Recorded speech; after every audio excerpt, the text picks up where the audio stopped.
Lewis Hamilton returns to Mercedes. Stay until the end to find out why Ferrari has decided to fire him and open a disciplinary case against him.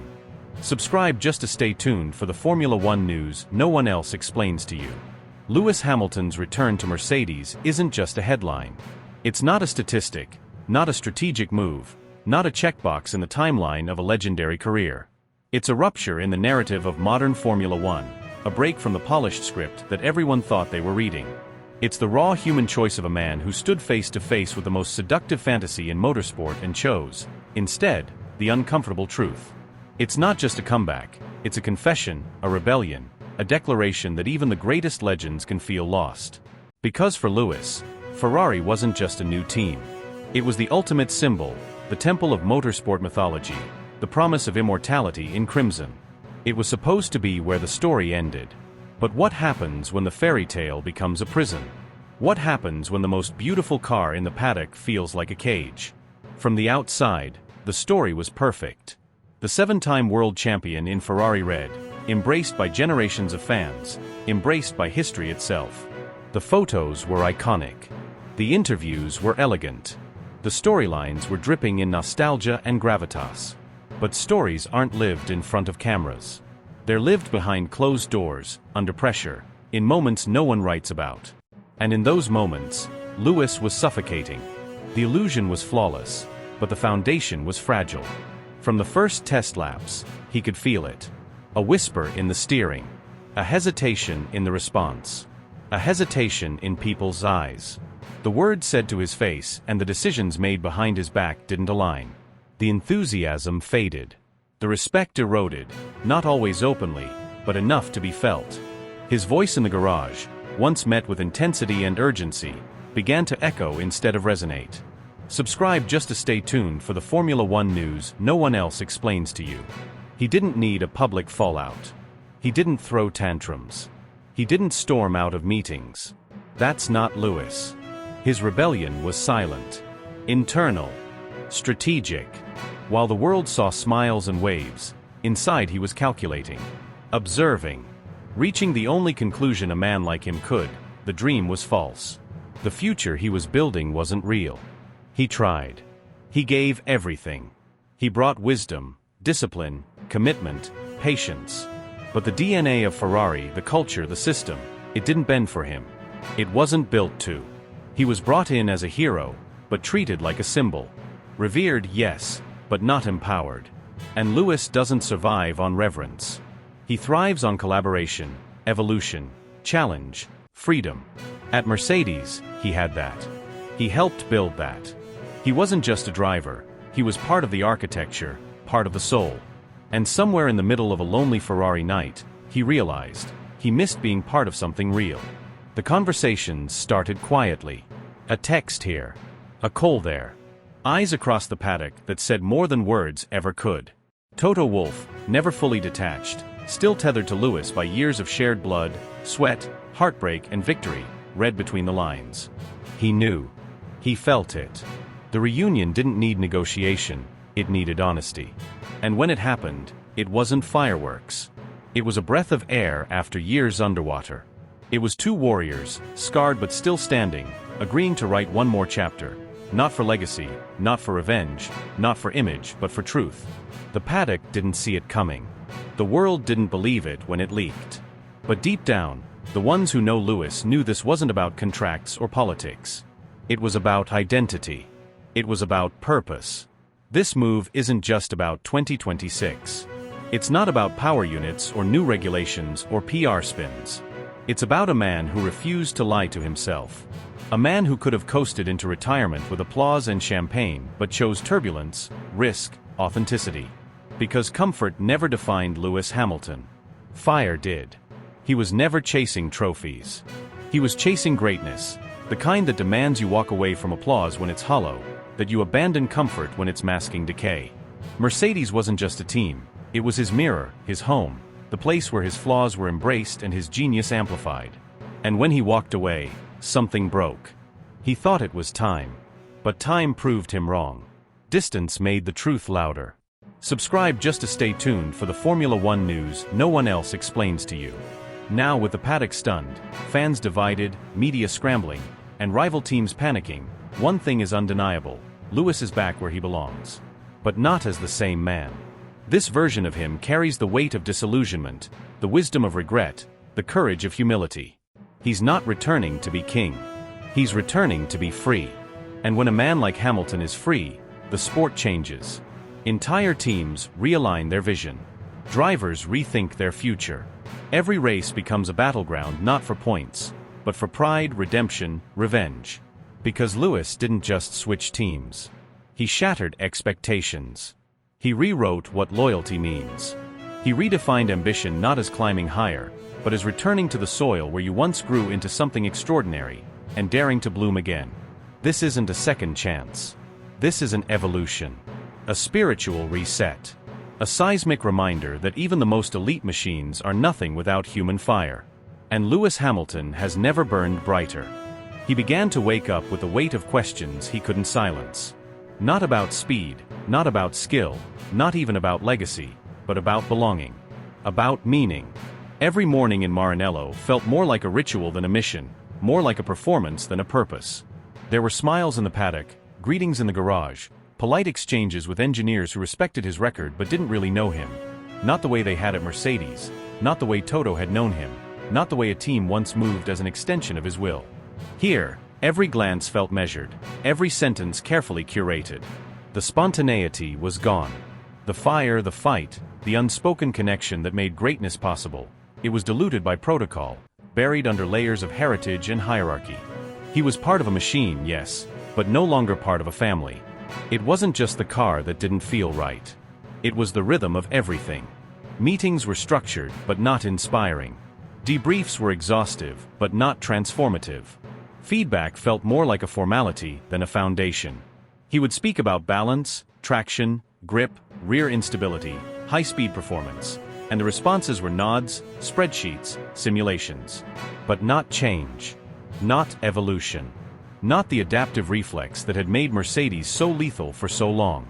And that emotional coldness, masked in efficiency, hidden beneath professionalism, slowly bled into every race weekend. He began to overthink, second guess.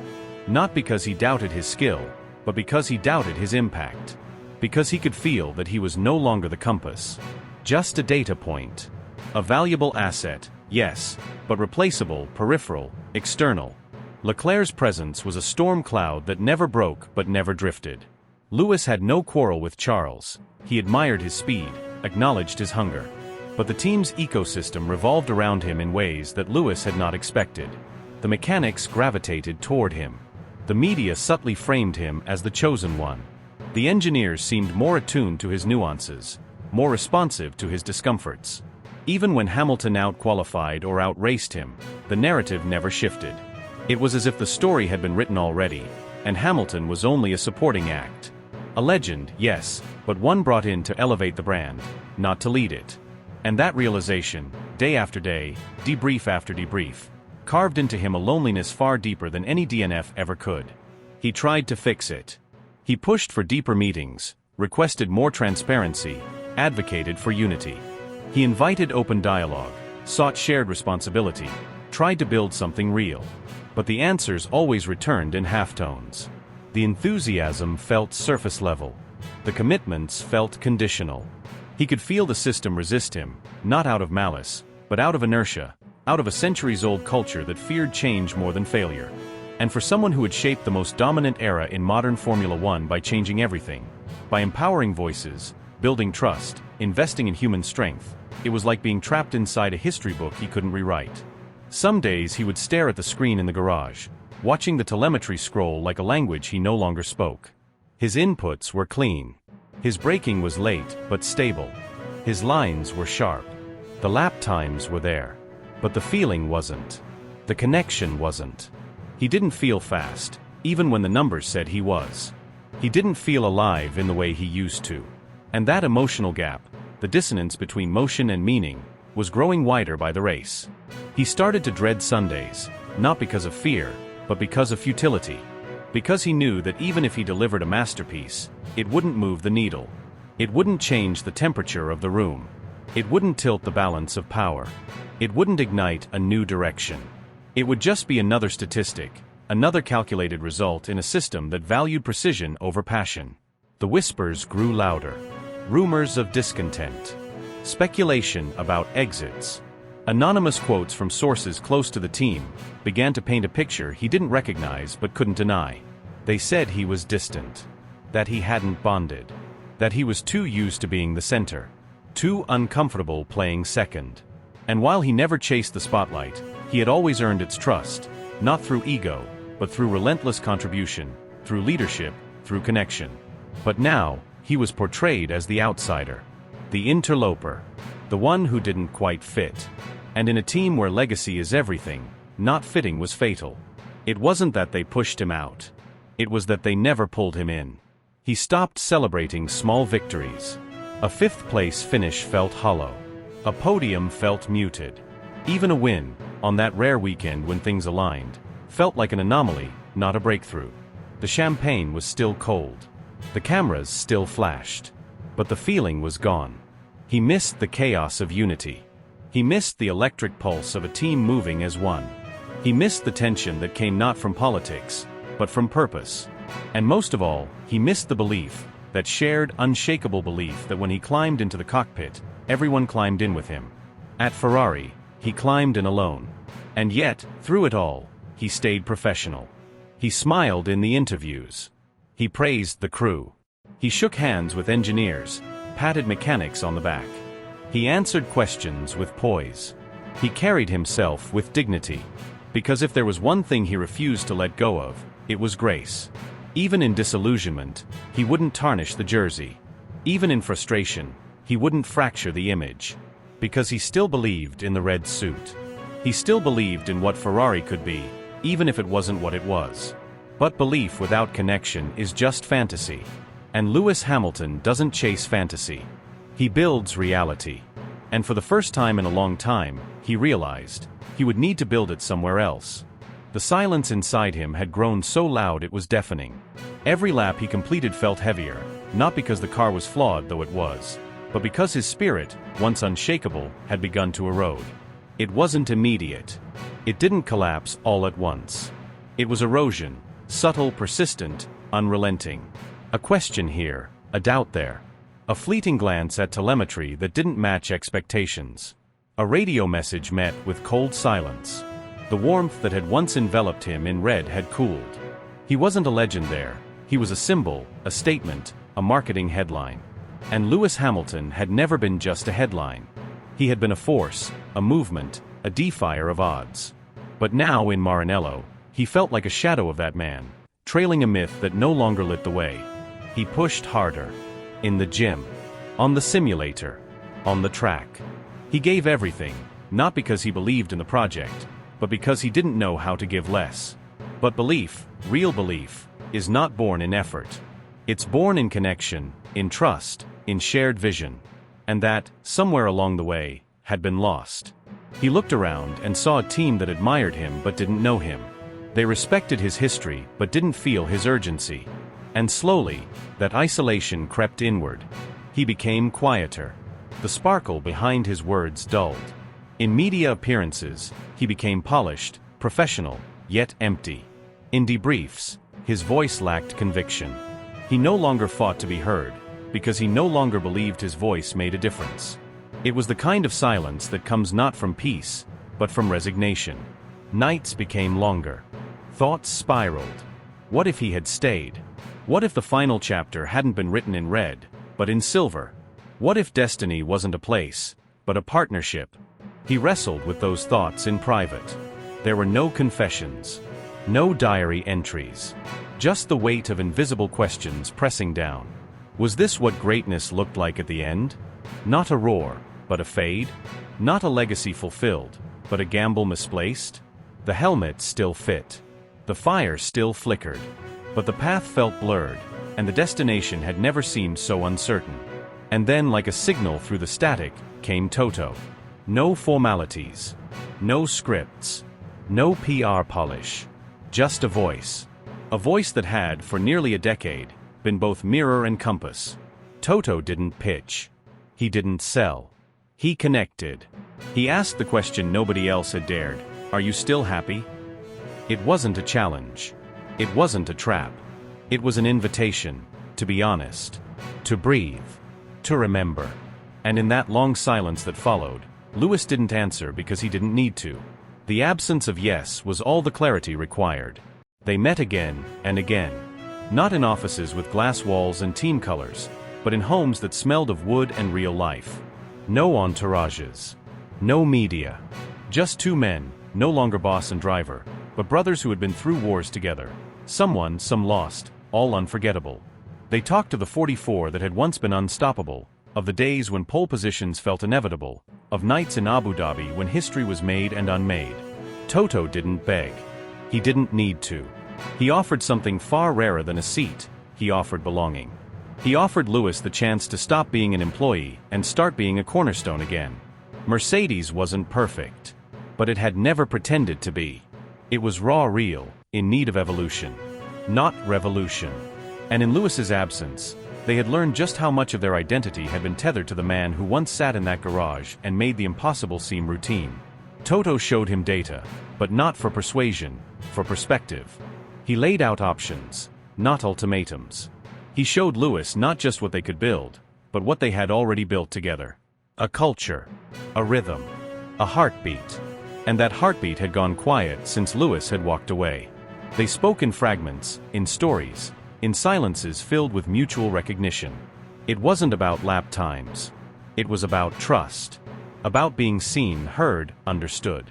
Hamilton didn't need another chance. He needed a cause. He needed to wake up and feel again. And as Toto said one evening, pouring 2 glasses of wine, we don't need to rewrite history. We just need to finish our story properly. That line stayed with Lewis. Not because it was poetic, but because it was true. And so he began to feel again. Not hope, hope is passive. He began to believe. He trained not out of obligation, but out of hunger. He looked at simulators not as machines, but as instruments of war. His eyes, once dulled, began to track corners differently. He spoke in debriefs again, not louder, but with weight. Engineers leaned in. Mechanics looked twice. The paddock started to buzz, quietly at first, then louder. Was he coming back? Was the lion stirring? And still, no announcements. No statements. No leaks. Because this wasn't a comeback. It was a return, to self. To purpose. To home. Ferrari would always be romantic. But romance fades. Legacy doesn't. And the legacy of Lewis Hamilton was never meant to close in compromise. It was meant to roar, to rage, to rise one final time, not because of glory, but because of truth. And the truth was simple: he wasn't done. Not even close. Not as long as that fire burned. Not as long as there was one more fight left. Not as long as the silver arrows still had a place for the soul that had defined them. Not as long as Toto still believed. And finally, once more, so did Lewis. The contract conversations didn't resemble any traditional negotiation Formula One had ever seen. There were no veiled threats, no drawn-out back-and-forths, no hidden agendas cloaked behind high-powered lawyers and clauses dripping with conditional performance metrics. It wasn't about incentives, bonuses, or headlines. It wasn't about control or image rights or building a brand. It was about alignment. Harmony. Something so rare in this sport that it felt almost mythical. When Lewis Hamilton sat down with Mercedes, it wasn't a conversation of ego or entitlement, it was one of purpose. He didn't ask for a raise. He didn't demand an entourage, veto rights, or a personal garage suite. He asked for something deeper. Something more lasting. He asked to matter. To contribute. To guide. To mentor. To become part of something that outlived him. What Mercedes put on the table wasn't a contract, it was an invitation. An invitation to influence the DNA of the next generation of Silver Arrows. An offer to walk into the engineering rooms, not as a guest or celebrity, but as a voice that mattered. He'd have access to simulator data before anyone else. His feedback would be the foundation, not the afterthought. The entire technical philosophy, ride height theory, aerodynamic concepts, even simulator modeling, would reflect his insight. He'd be embedded in decisions at every level, from wind tunnel experimentation to compound strategy simulations. He'd be part of the blueprint, not just the execution. This wasn't about one last shot at a title. It was about rewriting what legacy means in Formula One. And he said yes, not for the perks or the nostalgia, but because of the sincerity. Because something unspoken was finally spoken out loud. This wasn't a contract. It was a homecoming. A reconnection with the people, the rhythm, the energy that shaped him. It was the echo of familiarity meeting the call of destiny. It was a family opening its arms, not because of his name, but because of his soul. When the news leaked, it didn't ripple. It detonated. The Formula One world collectively exhaled in disbelief. Phones buzzed across continents. Group chats imploded. Headlines exploded in every language, each scrambling to make sense of a move that rewrote the narrative of modern motorsport. Reporters tripped over themselves chasing leads. Insiders blinked in disbelief. Fans didn't sleep. Twitter became a battleground of emotion. Some screamed joy, others cried betrayal, many just stared in awe. Hamilton. Mercedes. Again. Not a rumor. Not a dream. A fact. A seismic shift. Ferrari, caught off guard but ever regal, issued a carefully worded press release. Diplomatic, gracious, professional. They thanked him for his contributions, for his time, for his presence. But behind closed doors, the atmosphere in Maranello was far more somber. Engineers stared at screens that no longer inspired. Team principals paced hallways filled with what-ifs and maybes. No spreadsheet could quantify what had slipped through their fingers. It wasn't horsepower or telemetry. It was Hamilton's essence. The belief he carried into every garage. The conviction he brought into every briefing room. The way he made mechanics feel like artists, not laborers. That was gone. And they knew it. Back in Brackley, the transformation was instant. The factory that had carried the weight of years spent chasing shadows suddenly felt lighter. Laughter returned. Conversations sparked in the corridors. Mechanics stayed late, not because they had to, but because they wanted to. Engineers pulled all-nighters with grins instead of grimaces. Something unseen had returned. Hope wasn't just a buzzword, it was a tangible force moving through every floor, every screen, every wrench turned and idea drafted. Hamilton was back, but he wasn't the same. He wasn't just a driver anymore. He was a mentor, a leader, a catalyst. He had scars now. Lessons earned the hard way. And that made him dangerous, in the best possible way. He didn't talk about revenge or records. He talked about building. About growth. About unlocking a future that wasn't defined by his past. And people listened, not because of his accolades, but because of his authenticity. Because every word felt lived in. Every sentence carried weight. This wasn't about proving anyone wrong. It was about proving something right. That meaning matters. That belonging matters. That coming back isn't weakness, it's wisdom. He wasn't chasing numbers. He was chasing something far more elusive: significance, relevance, connection. He wanted to inspire again. To mentor the next George Russell, the next visionary engineer, the next dreamer who believed Formula One was more than just cars and lap times. And that belief, that mission, turned everyone around him into believers too. He walked back into the Mercedes garage not as the prodigy who once ruled, but as the elder statesman who had seen the mountaintop and the valley, and chose to rise again. His helmet wasn't just a symbol. It was a beacon. Every time it went on, every time he stepped into that car, it carried the weight of something bigger than sport. It carried a message: legacy isn't about staying on top. It's about lifting others with you. So here he is. Lewis Hamilton. Not just the champion. Not just the icon.